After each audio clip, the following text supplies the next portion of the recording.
Chapter 47. The man brought me back to the entrance of the temple, and I saw water coming out from under the threshold of the temple toward the east, for the temple faced east. The water was coming down from under the south side of the temple, south of the altar. He then brought me out through the north gate, and led me around the outside to the outer gate facing east, and the water was flowing from the south side. As the man went eastward with a measuring line in his hand, he measured off 1,000 cubits, and then led me through water that was ankle deep.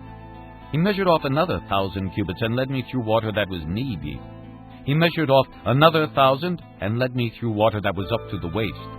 He measured off another 1,000, but now it was a river that I could not cross, because the water had risen and was deep enough to swim in, a river that no one could cross.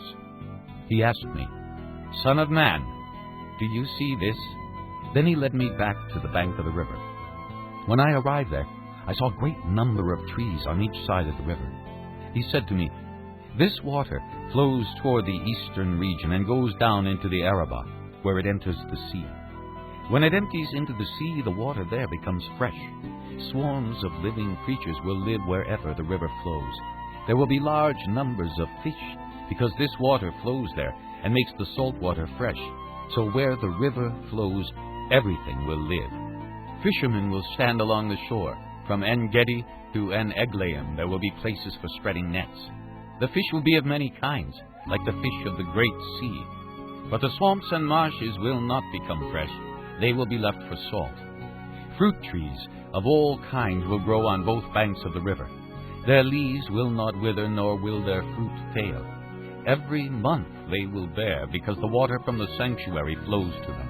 Their fruit will serve for food, and their leaves for healing." This is what the Sovereign Lord says. "These are the boundaries by which you are to divide the land for an inheritance among the 12 tribes of Israel, with 2 portions for Joseph. You are to divide it equally among them. Because I swore with uplifted hand to give it to your forefathers, this land will become your inheritance. This is to be the boundary of the land. On the north side it will run from the great sea by the Hethlon road, past Lebo-Hamath to Zedad, Berotha and Sibraim, which lies on the border between Damascus and Hamath, as far as Hazar-Hatticon, which is on the border of Horon. The boundary will extend from the sea to Hazar-Enan, along the northern border of Damascus, with the border of Hamath to the north. This will be the north boundary. On the east side, the boundary will run between Horon and Damascus, along the Jordan between Gilead and the land of Israel, to the eastern sea and as far as Tamar. This will be the east boundary. On the south side, it will run from Tamar as far as the waters of Meribah Kadesh, then along the Wadi of Egypt to the great sea. This will be the south boundary. On the west side, the great sea will be the boundary to a point opposite Lebo-Hamath. This will be the west boundary. You are to distribute this land among yourselves according to the tribes of Israel. You are to allot it as an inheritance for yourselves and for the aliens who have settled among you and who have children. You are to consider them as native-born Israelites. Along with you, they are to be allotted an inheritance among the tribes of Israel. In whatever tribe the alien settles, there you are to give him his inheritance, declares the Sovereign Lord.